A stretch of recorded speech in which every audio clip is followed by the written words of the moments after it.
Assalamualaikum warahmatullahi wabarakatuh. Halo semuanya, berjumpa lagi dengan Ustazah di mata pelajaran Pendidikan Pancasila dan Kewarganegaraan. Sebelum kita mulai belajar, marilah kita berdoa terlebih dahulu. Ustazah akan pimpin doa. Bismillahirrahmanirrahim. Raditu billahi rabbah wa bil islami dinan wa bi Muhammadin nabiyyan wa rasulah. Rabbi zidni ilmah warzuqni fahmah. Amin. Assalamualaikum warahmatullahi wabarakatuh. Halo anak-anak, apa kabar? Apakah liburan kalian menyenangkan? Semoga semuanya dalam keadaan sehat dan baik, serta selalu dalam lindungan Allah Subhanahu wa Ta'ala. Amin, amin ya Rabbal 'Alamin. Wow, Ustazah senang sekali nih, akhirnya kita bisa bertemu lagi setelah liburan yang cukup lama. Alhamdulillahirrabbilalamin, kita bisa berjumpa lagi dengan Ustazah di mata pelajaran Pendidikan Pancasila dan Kewarganegaraan untuk kelas 8. Walaupun pembelajaran kita ini masih dilakukan secara daring, tapi bukan berarti untuk kalian bermalas-malasan. Justru kalian harus memanfaatkan waktu selama di rumah dengan sebaik-baiknya, dengan selalu melakukan hal-hal yang positif. Salah satunya adalah dengan cara giat belajar. Oleh karena itu, jangan sampai kalian bolos dalam mata pelajaran, apalagi sudah Ustadz dan Ustazah jadwalkan selama pembelajaran daring. Silahkan ikuti dengan semangat, dengan niat yang ikhlas, karena semata-mata ini adalah untuk kebaikan kalian. Oke, pada pertemuan pertama di semester kedua ini, kita akan membahas tentang semangat kebangkitan nasional pada tahun 1908.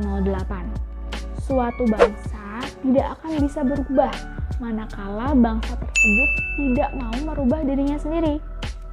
Bangsa Indonesia tidak akan bisa menjadi bangsa yang bebas dan merdeka seperti yang sudah kita rasakan sekarang ini tanpa adanya usaha dan perjuangan untuk membebaskan diri dari penjajahan.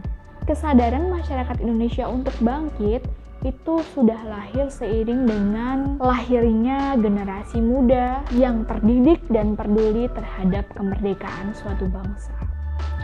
Kita semua tahu bahwa bangsa Belanda itu sudah menjajah sangat lama terhadap bangsa Indonesia, di mana Belanda ingin menguasai seluruh wilayah yang ada di Indonesia.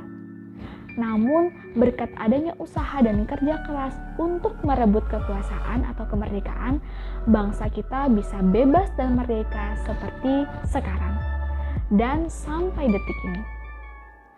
Oleh karena itu, kita patut bersyukur kepada Allah Subhanahu wa Ta'ala yang sudah memberikan dan melimpahkan keberkahannya bagi masyarakat Indonesia. Dan tidak lupa pula, kita harus selalu mengingat perjuangan bangsa Indonesia, perjuangan pahlawan pada saat itu. Coba kita bayangkan, apabila posisi kita sekarang ini masih terjajah, apakah kita bisa bangkit dari keterpurukan? Apakah kita masih tetap berjuang? Apakah kita bisa membela mati-matian bangsa Indonesia?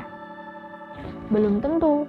Oleh karena itu, kita patut mengenang, kita patut berterima kasih, kita juga harus bersyukur kepada Allah sehingga kita bisa menjadi negara yang seperti sekarang ini. Kalau berbicara tentang perjuangan generasi muda, Ustazah akan tayangkan video berikut ini. Silahkan kalian simak ya.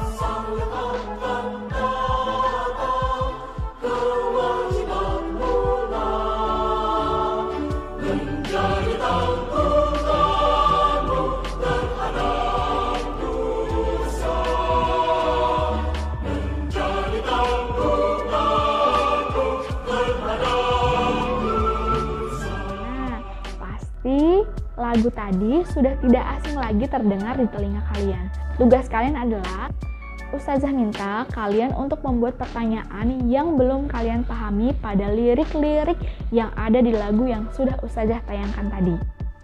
Nah, dari pertanyaan tersebut, silahkan kalian diskusikan kepada temanmu. Nih, sekarang juga Ustazah akan kasih waktu kalian, boleh di skip nih videonya. Silahkan kalian WhatsApp teman kalian, satu orang saja, jadi satu kelompok cuma berdua ya. Satu orang saja, silahkan kamu WhatsApp boleh, atau kamu telepon temanmu untuk berdiskusi.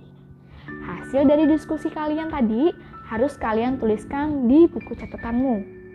Yang kemudian, kalian kumpul catatan tersebut dengan cara yang sudah Ustazah jelaskan pada kolom di bawah ini. Nanti tinggal ikuti saja perintahnya.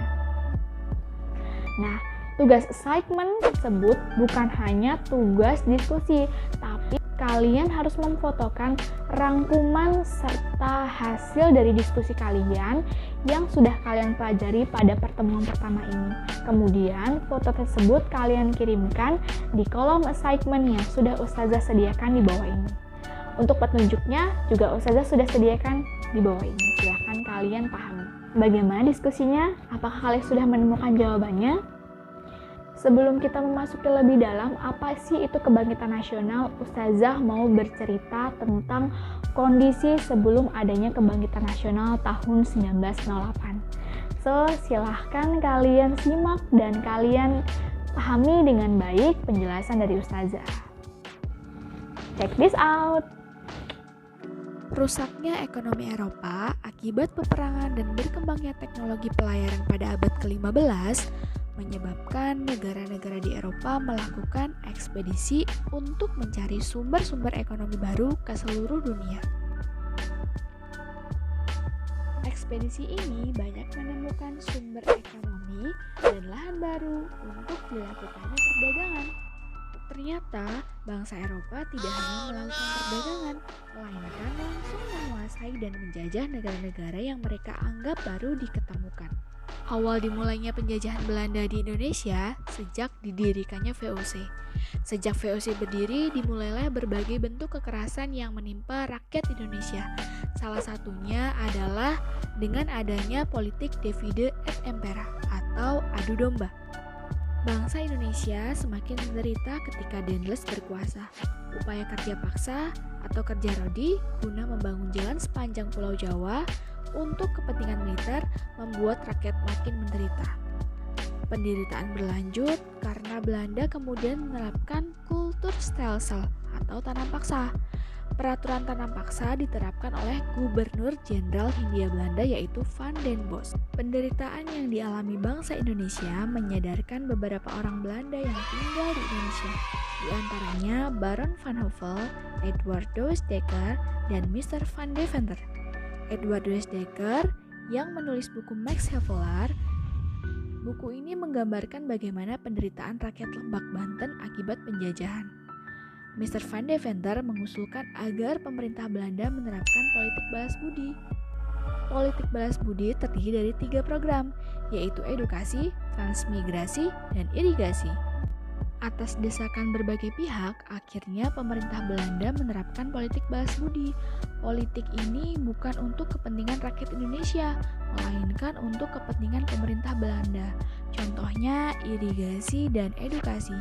Namun di sisi lain, pembangunan sekolah melahirkan dampak positif bagi bangsa Indonesia, yaitu munculnya masyarakat terdidik atau mulai memiliki pemahaman dan kesadaran akan kondisi bangsa Indonesia yang sebenarnya.